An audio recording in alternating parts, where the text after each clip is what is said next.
खरं तर मी सखूला न्यायला चाललोय आणि ताबडतोब आम्हाला निघायला हवं.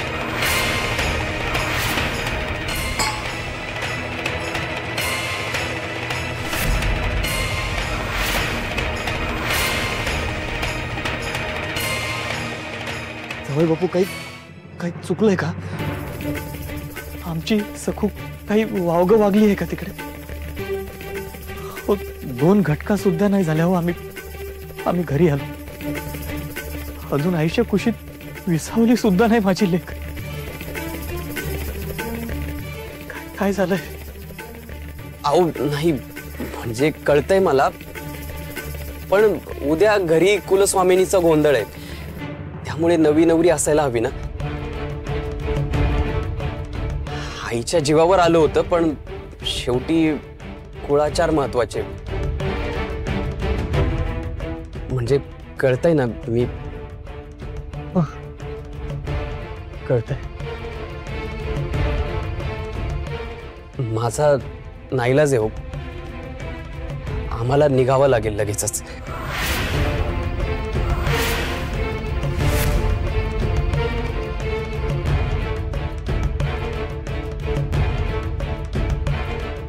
किती हिरमोड झालाय यांचा. क्षणापूर्वी मला बघून किती आनंद झाला होता. हे दोघे किती निर्मळ मनाचे आहेत ना.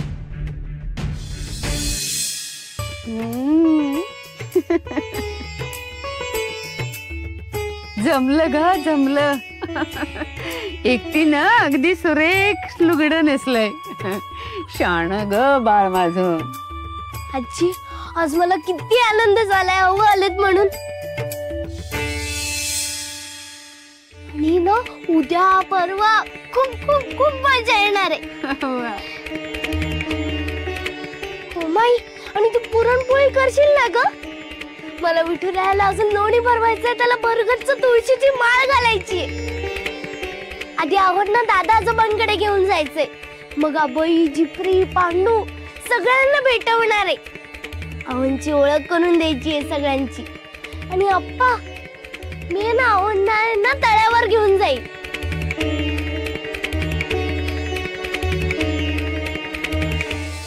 अप्पा, काय झालं रे?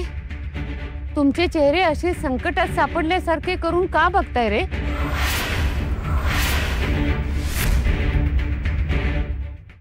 कसं सांगू आई? सांगायला जड जाते पण. अरे घाबरू नकोस रे, सांग पटकन काय ते. काय झालं अप्पा?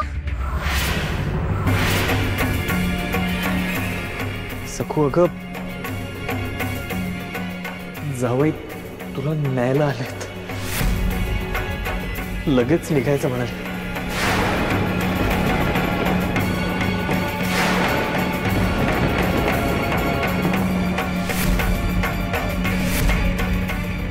लगेच? पण का?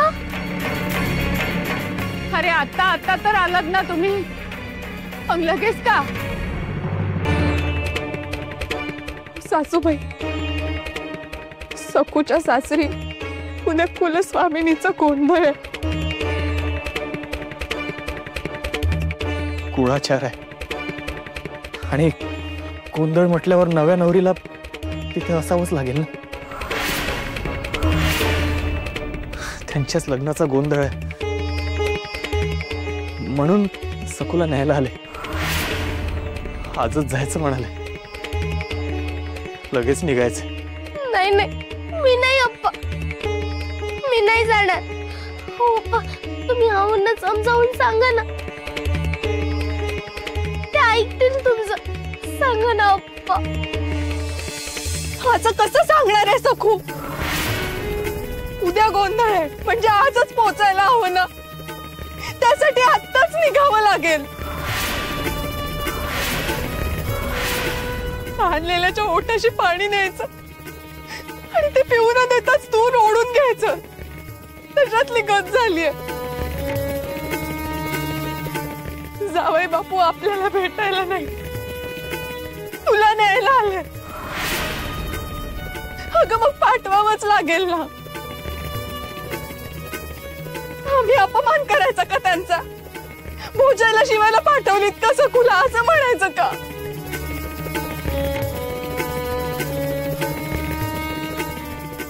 उमा,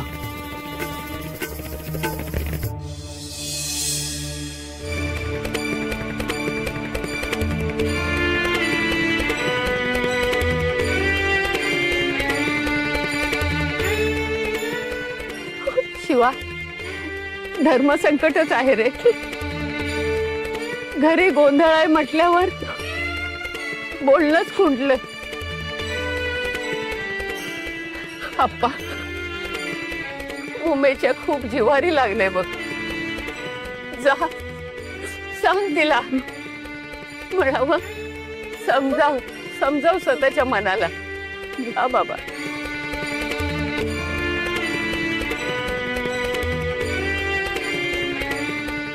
आजी, अगं असं मला किती काय काय करायचं होतं.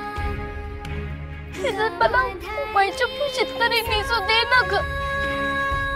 उद्या सकाळी गेलं नाही का चालणार अशी? नाही चालणार बोरे.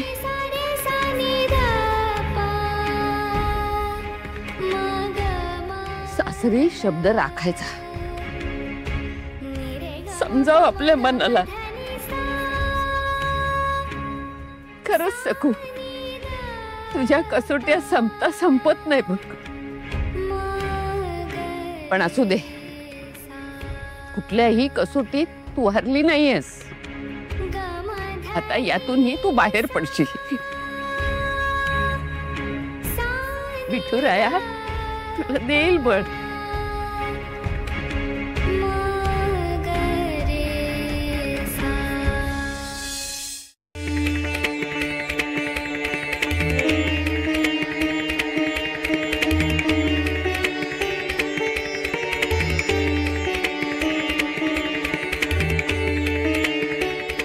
उमा, काय तू जर अशी रडली कसली तर सकुला किती वाईट वाटेल. मलाच ओरडावं लागलं. हो, पण काय करू, सगळंच इतकं बराबर घडत गेलं. सकुला जवळ घेऊन पोटभर रडताही आलं नाही की हसताही आलं नाही. मालक प्रकरणाचे घाव बुजायच्या आतच लग्न ठरलं. आणि 4 दिवसात झालंय, पाठवणी सुद्धा झाली. मोकळा श्वासही घेता आला नाही माझ्या सकुला. आणि आत्ता कुठे निवांत 4 दिवस मिळणार होते, तर लगेच बोलावणं देखील आलं. इकडे जर गोंधळ आणि कुलदैवतेची पूजा होती, मग मुळातच सकुला 2 दिवसांनंतर पाठवायचं नाव. सकुनी किती स्वप्न पाहिली होती.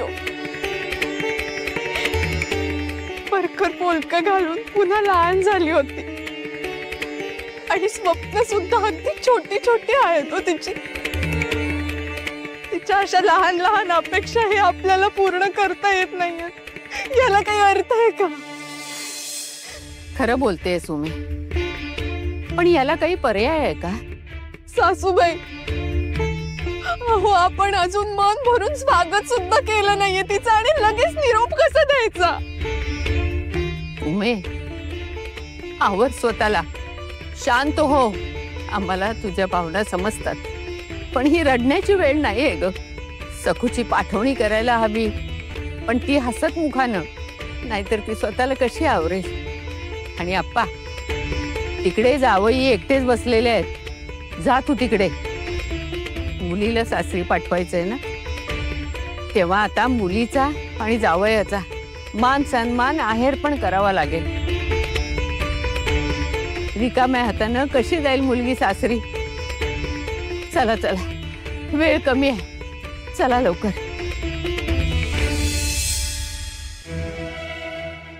सगळ्यांच्या आनंदावर विरजण घातले का मी?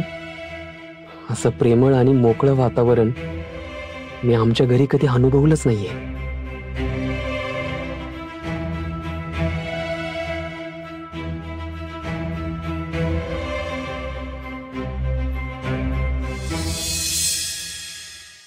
अहो ऐका ऐका ना, आपण नको जाऊया आता. आता आता तर आली ना मी आणि अप्पा. मी अजून पूर्ण भेटली पण नाही हो माझ्या उबाई, अप्पा आणि आजीला. किती वाईट वाटतंय बिचारीला. पण काहीही झालं तरी आज सखूला घरी आणायचं म्हणजे आणायचं, नाहीतर बाबाजींचा कोप परवडणार नाही आपल्याला. अहो ऐकलं का, आपण नको जाऊया आता. फक्त एक दिवस, एक रात्र राहूया आपण आणि उद्या निघूया ना. उद्या सकाळी लवकर निघूया. आजच्याच घेऊन यायचं आणि स्वतःहून ती यायला तयार नाही झाली तर असा बोखोटीला धरायचं तिला आणि खेचत इथं आणायचं. नाही नाही सकू, तसं नाही करता येणार. हो ऐका ना. हे बघ सकू, तुझी भावना तळमळ मला समजत नाही अशातला भाग नाहीये ग. पण तुलाही माहिती, आपल्या घरात शेवटचा शब्द आईचा असतो.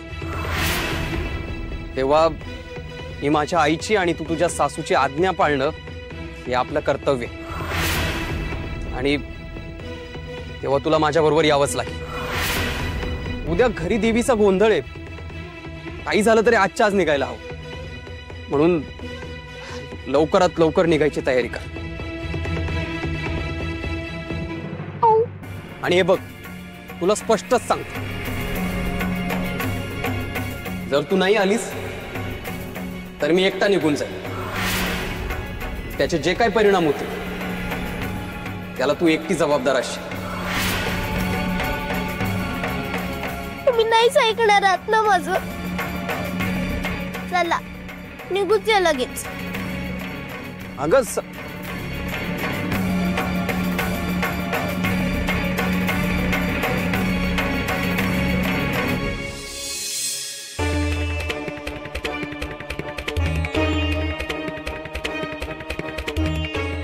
जाते, लगेच निघते मी इथून.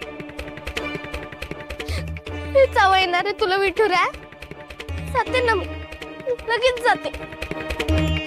कोणाला भेटायला नको. दादा आजोबा, आजोबा, चिपरी, हा बाई नको भेटायला. कशाला भेटायचंय. निघते मी. तुला मला आनंद मिळू द्यायचाच नाही येणार आहे विठुरा.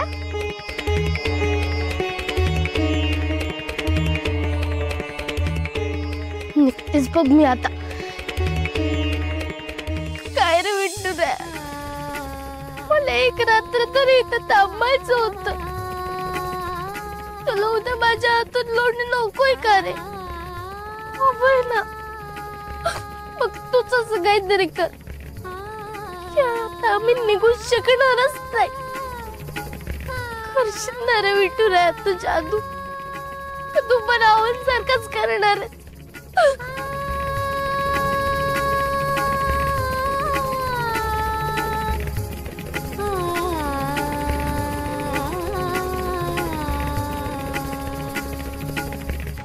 चला. अगं आई आणि आप्पांना तर येऊ दे.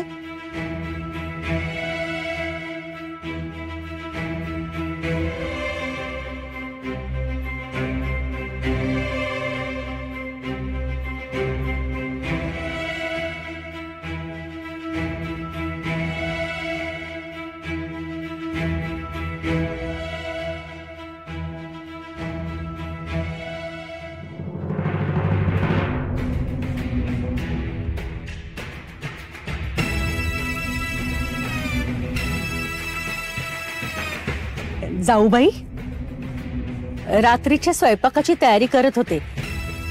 म्हटलं तुम्हाला विचारून यावं. म्हणजे नाही म्हणजे त्या दोघांना पण धरू ना. कारण समजा ती दोघं आली नाहीत तर मग केलेला स्वयंपाक वाया जाईल ना. आणि तुम्हाला आवडणार नाही ते. म्हणून म्हटलं विचारावं. काकू, इतकी कागद छाळतेस रमाईला? अगं नाही ग, तसं नाही. काय ना, बाबाजींनी फटकारलं ना जाऊबाईंना. त्यामुळे त्या दुखावल्या असतील आणि त्या जरा चिंतेत दिसतायत. त्यामुळे त्यांचा ताप कमी करण्याचा प्रयत्न करते मी. आणि समजा रात्री नाहीच आले दोघं तर मग ते शिळं अन्न कोण खाणार? सकू पण नाहीये ना, आणि अन्न वाया गेलेलं जाऊबाईंना आवडत नाही ना. काय सारखं तुमचं नाही येणार चाललंय? दिगूला काय बांधून ठेवणार आहे तिथे? तुम्हाला सांगते, वादळ येऊ दे नाही तर जग बुडी होऊ दे, दिगू सखूलाच घेऊन येणार म्हणजे येणार. काय मजाल, माझ्या विरुद्ध जाऊन तिथे राहील तो? येतील ते, त्यांच्यासाठी सुद्धा स्वयंपाक करा. जसं तुम्ही म्हणाल तसं. निघा आता.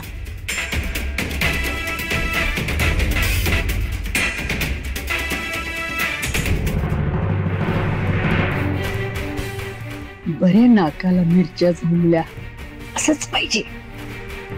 मी तर म्हणते दिगू यायलाच नको, बरी अद्दल घडेल.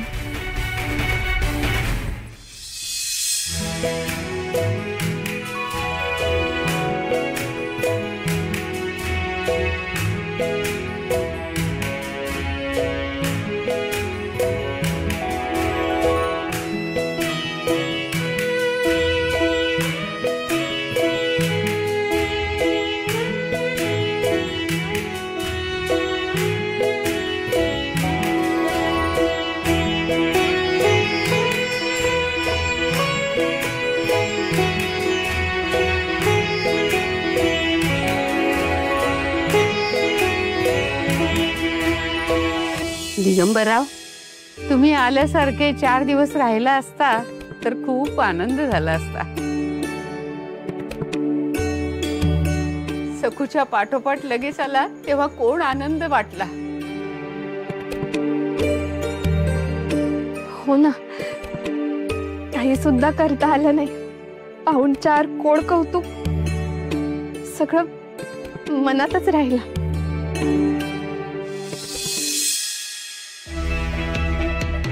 काय झालं यमुनी? आईला नुसता घोर लागलाय. दिगू त्या सखूला घेऊन येतो की नाही? यायलाच नको. काय म्हणजे तुम्हाला म्हणायचंय की दिगू त्या सखूच्या मुठीत जाऊ दे? लक्षणं पण तशीच आहेत म्हणा. अगं चांगलं आहे ना ते यमुनी. कसं आहे, काही करून दिगूला बाजूला करून सगळा कारभार आपल्या मुठीत यायला हवा. त्यासाठी दिगू त्याच्या बायकोच्या मुठीत असणं गरजेचं आहे. आता दिगू सासूबाईंच्या मनाविरुद्ध वागला तरच त्या दोघांमध्ये वाद होते आणि आपल्याला व्यवस्थित आत शिरता येईल. म्हणूनच म्हणतोय, दिगू आज यायलाच नको आणि दिगूवरच्या विश्वासाला तडा हा जायलाच पाहिजे. तरच आपली मुळं अशी घट्ट रुजतील.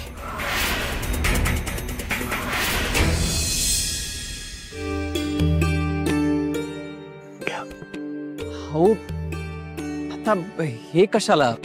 रीतच आहे ती, जावयाचा मान असतो.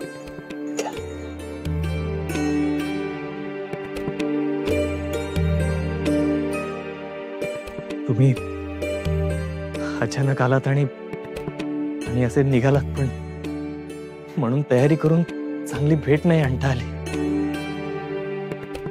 पण जे काही दिलंय ते फार मनापासून आणि प्रेमानं दिलंय. मोठं मन करून गोड मानून घे. आणखी काही दिवस राहिला असतात तर बरं वाटलं असतं, पण ठीक आहे, अजून सण आहेत बरेच.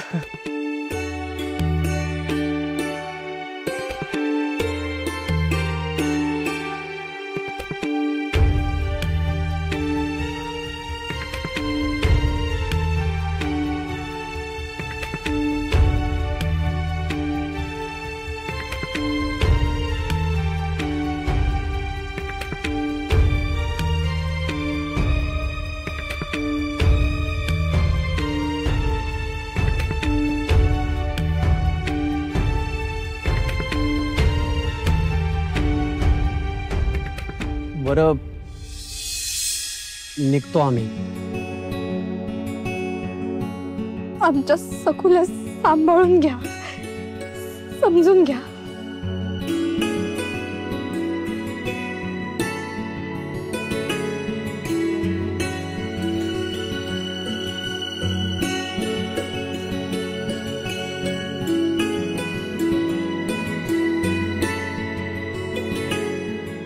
चला, येतो आम्ही.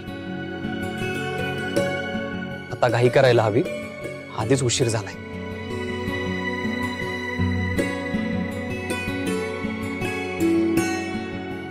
शेवटी नाहीच ना रे ऐकलंस तू माझं विठुराय. एकच रात्र मागितली होती ना. सखू, चल, उशीर झालाय, निघूया.